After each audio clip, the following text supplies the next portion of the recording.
स्वागत है आपका हमारे channel true crime story Hindi में। दर्शकों, हम यहाँ पर रोज क्राइम की सच्ची घटना लेकर आते हैं।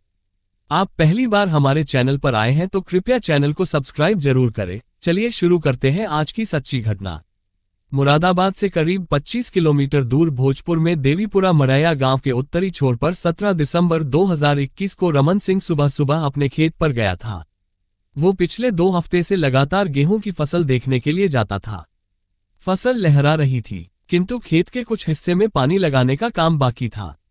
रमन सिंह जब खेत के सूखे हिस्से की ओर गया, तब उसने पाया कि गेहूं की फसल को कई मीटर तक रौंदा गया है। मुड़े-तुड़े पौधों को देखकर उसने सोचा शायद ऐसा वहां रात में आने वाले जंगली जानवरों के कारण हुआ होगा। लेकिन जब उसने ध्यान से देखा तो पाया कि गेहूं की फसल किसी जानवर ने खाई नहीं थी, बल्कि वो जमीन पर बिछी सी हुई थी। वो खेत में देखने के लिए आगे बढ़ा। कुछ दूरी पर ही फसल के बीचों बीच उसे एक व्यक्ति बेजान पड़ा दिखाई दिया। उसके बुरे हालत में लेटे और शरीर पर चोटों के निशान एवं खून के धब्बे देखकर समझ गया कि वो व्यक्ति मर चुका है। ये देखकर उसके होश उड़ गए और वो उल्टे पैर अपने गांव वापस लौट गया। इसकी जानकारी उसने गांव वालों को दी। उसके बाद बड़ी संख्या में गांव वाले घटनास्थल पर पहुंच गए। उन्होंने इसकी सूचना भोजपुर थाने को दी। उस समय थाने में थाना प्रभारी राजीव कुमार शर्मा मौजूद थे। खेत में अज्ञात व्यक्ति की लाश पड़ी होने की सूचना पाकर वह अपनी टीम के साथ मौके पर पहुंच गए। पुलिस ने उसकी शिनाख्त के लिए गांव वालों से पूछताछ की, लेकिन कोई भी उसकी पहचान नहीं सका। लाश को सिपाहियों ने पलटकर देखा तो जेब से नकद 300 रुपए, एक कार की चाबी और बीड़ी का एक बंडल मिला। थाना प्रभारी ने अज्ञात व्यक्ति की लाश मिलने की सूचना अपने उच्च अधिकारियों को दे दी। सूचना मिलते ही मुरादाबाद के एसपी विद्यासागर मिश्र और क्षेत्राधिकारी अनूप सिंह भी पहुंच गए। उन्होंने भी लाश के बारे में वहां मौजूद लोगों से पूछताछ की। कोई ठोस जानकारी नहीं मिलने पर लाश को पोस्टमार्टम के लिए भेज दिया गया। घटनास्थल की स्थिति का मुआयना कर पुलिस भी थाने लौट आई। उस दिन देर शाम तक मृतक की पहचान नहीं हो पाई थी। लाश की शिनाख्त के तौर पर उसके गले पर दबाए जाने के निशान थे। हालांकि कपड़े पर कुछ खून के धब्बे भी थे। इस लाश के बारे में पूरी जानकारी एसएसपी बबलू कुमार को भी दे दी गई। एसएसपी बबलू कुमार ने अपने अधीनस्थों को निर्देश देते हुए जल्द से जल्द लाश की पहचान करवाने और हत्यारे को गिरफ्तार करने के आदेश दिए। एसएसपी ने केस को खोलने के लिए एक पुलिस टीम का गठन किया। टीम में सीओ अनूप सिंह, थाना प्रभारी राजीव कुमार को शामिल किया। पुलिस टीम ने सबसे पहले अज्ञात व्यक्ति की शिनाख्त हेतु पोस्टर छपवाकर आसपास के गांवों में वितरित करवा दिए गए। साथ ही उसकी फोटो व्हाट्सएप ग्रुप पर भी पोस्ट कर दिए गए। जल्द ही इसका परिणाम सामने आ गया। मृतक व्यक्ति की पहचान भोजपुर थाने के ही मनेहारान मोहल्ला निवासी अहमद हसन के रूप में हो गई। वो पिकअप वैन का ड्राइवर था, जो 16 दिसंबर 2021 से ही गायब था। उसके पिता इब्ने हसन ने उसी दिन अपने बेटे अहमद हसन की गुमशुदगी थाने में दर्ज करवा दी थी। पुलिस जांच के सिलसिले में एक चौंकाने वाली जानकारी मालूम हुई। जांच में पाया गया कि अहमद की पत्नी अफसाना उर्फ सोनम का मोहल्ले में ही रहने वाले परवेज नाम के युवक के साथ गहरा रिश्ता था। ये बात कईयों ने दबी जुबान में कही तो कुछ ने खुले आम दावे के साथ बताए। उन्होंने बताया कि वे दोनों को अक्सर एक साथ आते जाते देखते रहे हैं। अहमद के मरने के ठीक एक दिन पहले ही सोनम और परवेज एक साथ देखे गए थे। परवेज भी सोनम के लिए जरूरी खरीदारी में हाथ बटाता था। ईद बकरीद के मौके पर वो सोनम के यहाँ जरूर शामिल होता था। पेशे से बिजली मैकेनिक परवेज दूसरे इलाके का रहने वाला था, लेकिन उसने 2 साल पहले अहमद के मकान में किराए पर दुकान ले रखी थी। मोहल्ले वालों ने बताया कि परवेज ने सोनम के पति अहमद की गैरमौजूदगी का फायदा उठाकर उससे नजदीकियां बढ़ा ली थीं। सोनम भी घरेलू जरूरतों की पूर्ति के सिलसिले में चौखट लग चुकी थी। जरूरत पड़ने पर परवेज को साथ ले लेती थी। परवेज भी खुशी खुशी सोनम की मदद के लिए हर वक्त हाजिर रहता था। उनकी उम्र में थोड़ा ही फर्क था। इस कारण सोनम और परवेज ने एक दूसरे को देवर भाभी के रिश्ते का नाम दे दिया था। इतनी जानकारी मिल जाने के बाद पुलिस ने अहमद हसन के बारे में पूछताछ के लिए दोनों को थाने बुला लिया। तब तक अहमद की पोस्टमार्टम रिपोर्ट भी आ गई थी।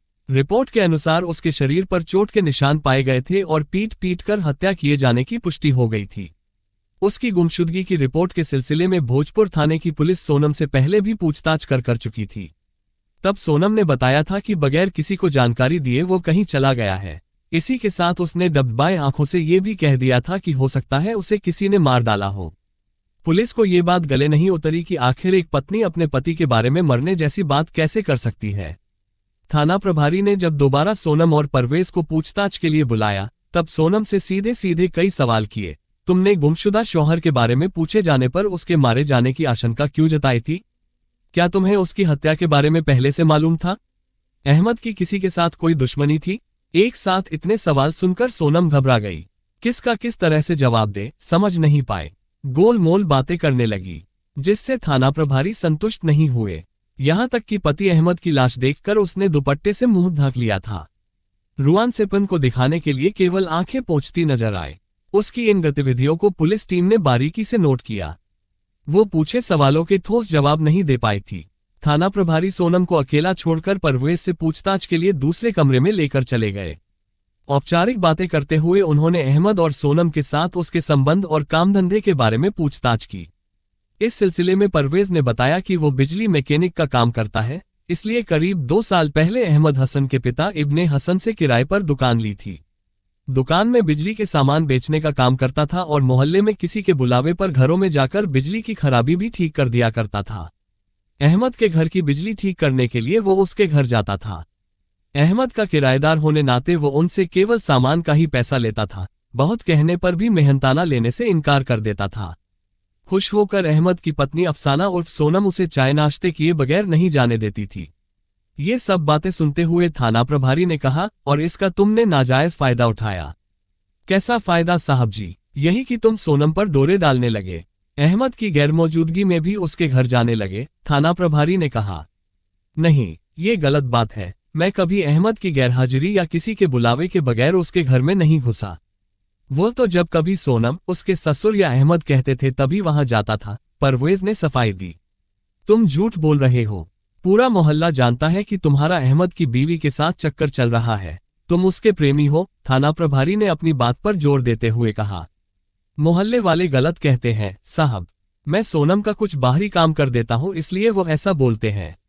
उन्होंने हमें साथ साथ देखा है। मैं उसे भाभी कहता हूं, इसलिए लोगों ने हमें बदनाम किया है। परवेज बोला, अगर तुम अहमद और सोनम के करीबी थे तो अहमद के लापता होने की खबर पाकर थाने क्यों नहीं आए थे? क्या इस बारे में तुम्हें सोनम ने नहीं बताया था? ये सुनकर परवेज चुप्पी लगा गया। उसकी चुप्पी पर थाना प्रभारी ने दुपट्टे हुए कहा, अब और कुछ भी मत छिपाओ।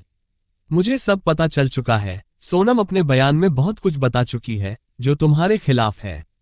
ये सुनकर परवेज तिलमिलाता हुआ बोला, तो मैं क्या करूं? अहमद की मौत में मेरा हाथ है? मैंने उसे कहा था खूब शराब पियो और बीवी से मारपीट करो।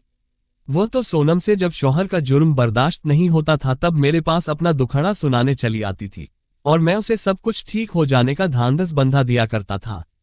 परवेज का इस तरह से तिलमिलाना पुलिस के लिए आशा की किरण के समान था। अब उससे सख्ती से पूछताछ की जानी थी। सोनम को साथ बिठाकर अहमद हत्याकांड के बारे में पूछताछ की तो उन्होंने अपना जुर्म कबूल कर लिया। इसके बाद जो कहानी सामने आई वो इस प्रकार है। सोनम ने बताया कि परवेज को जब उसने पहली बार देखा था तभी वो उसकी नजर में भाग गया था। सोनम 2 बच्चों की मां होते हुए भी परवेज के गठीले शरीर और बातचीत करने की अदाओं पर मर मिटी थी। परवेज भी सोनम की सुंदरता का दीवाना बन गया था और वो जब भी उसकी दुकान पर आती थी तो सब काम छोड़कर उसकी जरूरतों को तहजीब देता था।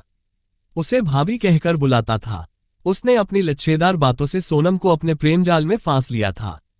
अहमद हसन जब अपने काम पर पिकअप वैन चलाने चला जाता था तब परवेज सोनम से मिलने उसके घर चला जाता था। इसी दौरान उनके बीच अवैध रिश्ते भी बन गए थे। उनके संबंधों के बारे में अहमद को मोहल्ले वालों से पता चला। तब उसने पिता इब्ने हसन से कहकर परवेज से दुकान खाली करवा ली। इसके बाद भी सोनम और परवेज का मिलना जुलना जारी रहा। दोनों के बीच अवैध संबंधों का सिलसिला चलता रहा। अहमद और उसके परिवार वालों ने सोनम को समझाने की काफी कोशिश की, लेकिन उसके दिमाग से परवेज के इश्क का फितूर नहीं उतर पाया। वो उल्टे जवाब देने लगी कि लोग उसकी सुंदरता और जवानी पर जलते हैं, इसलिए ऐसा कहते हैं।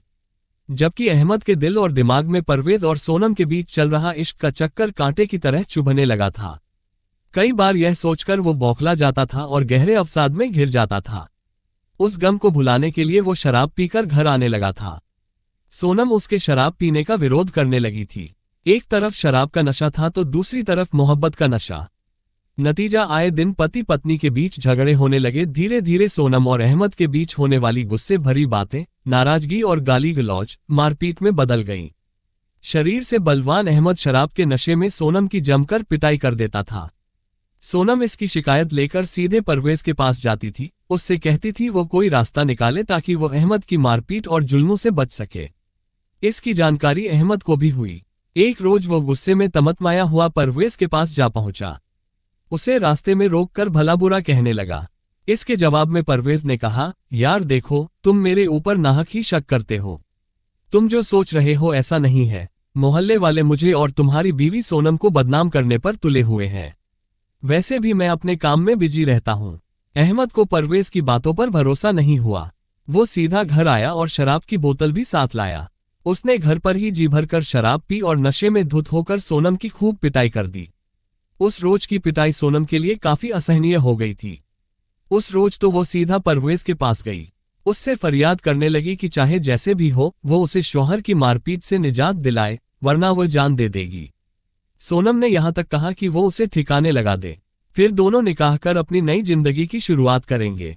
17 दिसंबर 2021 को जुमे का दिन था। उस रोज अहमद की साप्ताहिक छुट्टी होती थी। ये सभी जानते थे। उस दिन अहमद 11 बजे बाजार जा रहा था। रास्ते में उसे परवेज मिला। बोल पड़ा, बड़ी जल्दी में जा रहे हो? आज जुमे की छुट्टी है, घर का राशन पानी लाना पड़ता है, बाजार जा रहा हूं।